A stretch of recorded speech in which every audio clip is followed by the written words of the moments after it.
नमस्कार दोस्तों। आज हम आपको लेकर चल रहे हैं एक ऐसे पावन धाम की ओर जहां भक्तों की अपार आस्था जुड़ी हुई है। भगवान शिव, जिन्हें संहार का स्वामी कहा जाता है, जिनका स्वरूप ही कल्याणकारी है। शिव, जो ब्रह्मांड के स्वामी होते हुए भी इतने सरल और अहंकार रहित हैं। उन्हें न चमक दमक पसंद है, न वैभव। शिव तो बस सरलता, निश्चलता और निर्विकारता के प्रतीक हैं। आज हम बात करेंगे भगवान शिव के पावन धाम टांडा महादेव की, जो उत्तराखंड के रिखणीखाल विकासखंड के झुकड़ियां गांव के सैरा में स्थित है। ये मंदिर सुरम्य प्राकृतिक स्थल पर मंदाल नदी के तट पर बसा है और भक्तों की अपार श्रद्धा का केंद्र है। अब आपको बताते हैं टांडा महादेव नाम के पीछे की कहानी। शिक्षाविद सत्येंद्र सिंह रावत, जो गौछेड़ा गांव के निवासी हैं, बताते हैं कि टांडा शब्द की उत्पत्ति उन वाड़ों या टांडों से हुई जो जंगलों से सैरों की रखवाली के लिए बनाए गए थे, और इन्हीं के नाम पर इस शिवधाम को टांडा महादेव का नाम दिया गया। यह प्राचीन मंदिर 1923 में पंडित छविराम जदली और उनके पुत्रों द्वारा बनवाया गया था। समय के साथ मंदिर का संरक्षण और जीर्णोद्धार क्षेत्रवासियों द्वारा होता रहा, परंतु इस मंदिर के भव्य रूप में आने की कहानी शुरू होती है पंडित महेश शास्त्री जी से। पंडित महेश शास्त्री, जो दिल्ली के प्रसिद्ध धर्माचार्य थे तथा मूल रूप से झुकड़ियां के रहवासी थे, भगवान शिव के प्रति उनकी अगाध श्रद्धा थी। उनकी हार्दिक इच्छा थी कि इस प्राचीन मंदिर का जीर्णोद्धार कर इसे और भव्य और दिव्य स्वरूप दिया जाए।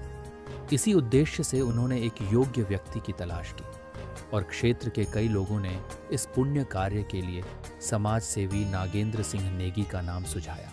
महेश शास्त्री जी ने नागेंद्र सिंह नेगी जी से मंत्रणा की और उन्हें मंदिर जीर्णोद्धार की पूरी जिम्मेदारी सौंप दी। शुरुआत में उन्होंने सीमित धनराशि दी और आगे और अधिक सहयोग देने का वादा किया। जब यह कार्य चल ही रहा था, तभी कोरोना महामारी का प्रकोप शुरू हो गया। दुर्भाग्यवश महेश शास्त्री जी भी कोरोना से संक्रमित हो गए और गौलोक गमन कर गए। उनके निधन से लगभग सप्ताह भर पहले उन्होंने चांदपुर निवासी धीरेंद्र रावत को फोन कर कहा था कि मंदिर का निर्माण कार्य आपको और नागेंद्र सिंह नेगी को पूरा करना है, क्योंकि मेरे जीवन का अब अधिक भरोसा नहीं है। धीरेंद्र रावत बताते हैं कि स्वर्गीय महेश शास्त्री जी की बातों ने उन्हें बहुत प्रेरित किया और उन्होंने यह सुनिश्चित किया कि धन की कमी इस महान कार्य को रोक नहीं सकेगी। वह कहते हैं, किसी दिव्य शक्ति के बल पर मैंने नागेंद्र सिंह नेगी को कहा, आप धन की चिंता न करें, 20, 30, 40 या 50 लाख जितनी भी राशि लगेगी मैं व्यवस्था करूंगा।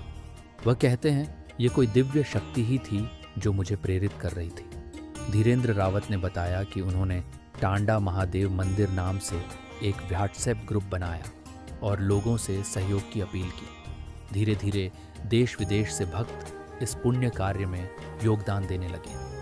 स्वर्गीय महेश शास्त्री जी के सुपुत्र करण देवरानी ने भी अपने पिता के संकल्प को पूरा करने के लिए मंदिर निर्माण में अपना योगदान दिया और स्वर्गीय महेश शास्त्री जी द्वारा लिए गए संकल्प से कहीं अधिक की धनराशि उन्होंने इस पुण्य कार्य के निमित्त प्रदान की।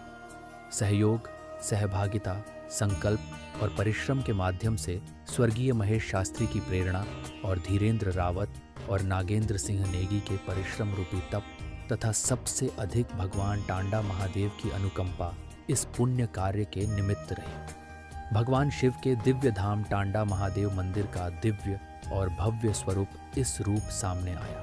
यह कार्य भगवान शिव की असीम कृपा और कई शिव भक्तों, जिनका जिक्र भी यहाँ किया जाना आवश्यक है, जिनमें भारत सिंह रावत कनाडा और करण देवरानी तथा सैकड़ों दानदाताओं के प्रयासों से यह पुण्य का कार्य पूरा हुआ।